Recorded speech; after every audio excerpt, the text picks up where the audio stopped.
mas parti po flasim për nominimet. Nominimet sipas meje kanë shku të planifikuara, nuk e di që nuk e vrejtë në analistët që shumica nominun Ibrën, Shkurtën, Najlirin, do më thonë ishin puro të planifikuara nominimet.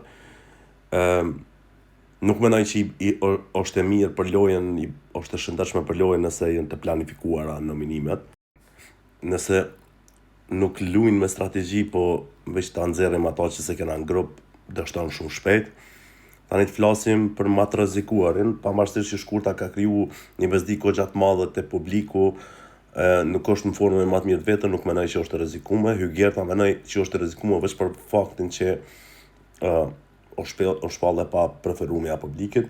Najliri po ashtu mendoj që është shumë i rrezikuar, pastaj Ibro. Domethënë që trend e shoh.